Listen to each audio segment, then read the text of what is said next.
Olá, eu sou o João das Plantas e o vídeo de hoje é sobre a Yucca rostrata, uma palmeira muito maravilhosa, icônica, resistente, ideal para jardins e ambientes de sol pleno. Então acompanhe o conteúdo de hoje comigo. Se você chegou aqui no canal por esse vídeo e ainda não é inscrito ou inscrito, se inscreva, ative o sininho para sempre receber as notificações de todos os novos vídeos.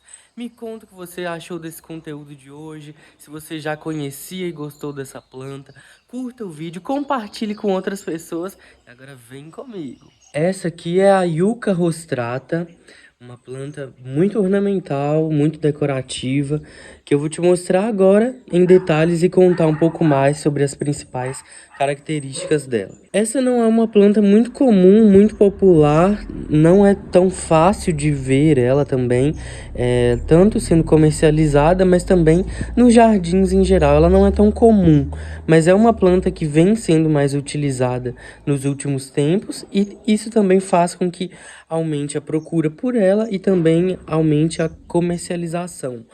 A Yucca rostrata é uma palmeira, é uma planta muito resistente, originária de regiões desérticas dos Estados Unidos e do México. Então ela está acostumada a sobreviver em locais áridos, quentes, secos, né, com pouca chuva, com pouca água. Ela tolera solo seco, clima quente. Então é uma planta ideal até no uso paisagístico em ambientes mais áridos, né, mais secos, mais quentes, desérticos em geral. Ela é uma palmeira que vai alcançar cerca de até 5, 6 metros de altura no máximo, mas ela tem um crescimento extremamente lento, gente. Ela cresce muito devagar e aí demora para ela alcançar essa altura toda, né?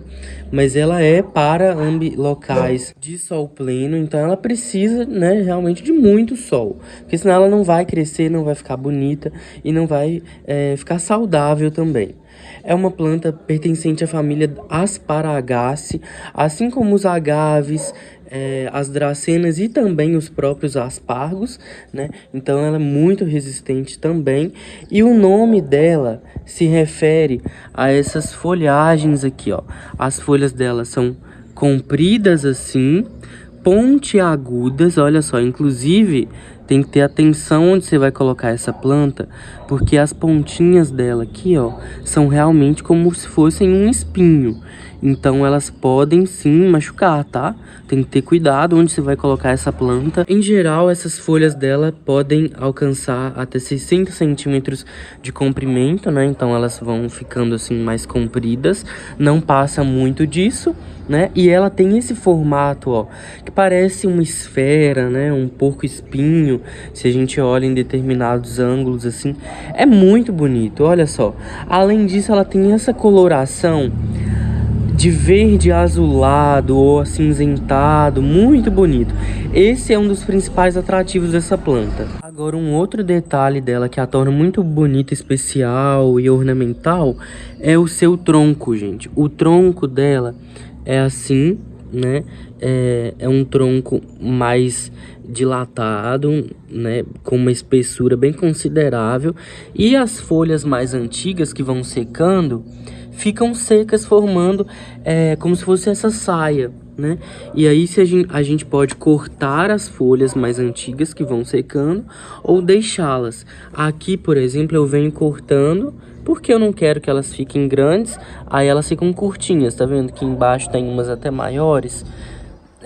Então há pessoas que gostam desse tronco mais limpo e há pessoas que gostam do tronco com as folhas, né, que as folhas mais baixas aqui, as mais antigas, vão secando e ficando ali formando como se fosse mesmo uma saia de folhas secas. Já as folhas do topo aqui formam esse formato como se fosse uma coroa. Olha só, elas vão surgindo aqui e vão se abrindo, formando esse espetáculo. E aí, gente, é realmente o grande atrativo dessa planta, essa coloração azulada. É muito bonito. E aí, olha como no jardim realça. Aqui ainda para combinar, nesse local, eu coloquei aqui embaixo pedras. Porque como é uma planta de regiões mais desérticas, né, mais áridas, as pedras combinam muito bem com ela e acabam facilitando até na manutenção também, já que é uma planta que a gente pode molhar, tem que molhar pouco. Então, por exemplo, se houvesse grama aqui, poderia ter a ver. Mas as pedras, além de combinar mais, né, até mesmo com esse tronco, elas facilitam para a manutenção dessa planta no jardim, por exemplo. Essa planta pode florescer principalmente no período da primavera e do verão. E aí as flores surgem assim em uma haste aqui no centro da planta e emitem algumas flores, né? Alguns botões ali florais, mas não é o principal atrativo dela. Inclusive é difícil florescer, né? Só quando a planta chega em uma determinada idade. E quais os cuidados necessários que nós devemos ter com a Yucca rostrata? Bom, por ser uma planta de clima árido, de regiões quentes, com pouca chuva, ela é ideal para ser cultivada nesses espaços que reproduzam essas condições. Então é ideal para jardins a sol pleno, locais com poucas chuvas, locais mais quentes, mais ensolarados. Dá para ter também em vaso, mas aí tem que ser em vasos grandes, com uma boa circunferência e com uma boa profundidade para permitir o crescimento da planta, porque ela já é de crescimento muito lento. Então, se você não fornecer uma boa quantidade de substrato para ela enraizar e se desenvolver, além das condições, né, de sol e de adubação, ela não vai crescer muito.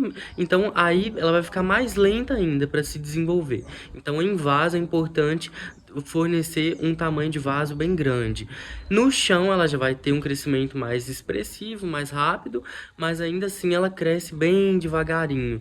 Então, se você quiser também no jardim, por exemplo, se você for criar um jardim com yucca, tem alguns projetos que usam diferentes, né, tamanhos da mesma planta, formando ali uma composição, né, um maciço ali, com diferentes alturas dela, porque isso também forma um impacto muito interessante no jardim e cria, né, um projeto bem bonito. Ela pode ser usada, né, como eu disse, então, isolada, sozinha, ou em conjunto com outras plantas de alturas diferentes, né, da mesma planta, ou você pode também combinar com outros tipos de plantas e elementos, como pedras, como pedriscos, igual aqui nesse caso que eu te mostrei, como pode usar também com cactos, com outras plantas de clima árido, que inclusive terão as mesmas condições de sobrevivência ali, com pata de elefante, que também é um outro arbusto, né, muito bonito e muito utilizado em jardins desse tipo. Então é isso, muito sol, sol pleno, quanto mais sol, mais ela vai gostar, inclusive com mais sol ela pode ficar mais azulada. Poucas regas, né, com uma baixa frequência de rega. A adubação ela também não é muito exigente, mas pode fazer de vez em quando para ajudar ali na saúde e no crescimento da planta. Solo também ela prefere um solo mais arenoso, com presença então de areia, já que isso é a característica dos locais de origem dela. E esse foi o vídeo de hoje, espero que você tenha gostado de conhecer um pouco mais sobre a Yucca rostrata, essa planta tão icônica e especial. Você já conheceu essa planta? Me conta aqui nos comentários. Se você gostou do vídeo, deixe um curtir, compartilhe com outras pessoas, se inscreva no canal se ainda não é inscrito ou inscrito. Um abraço pra você e até a próxima.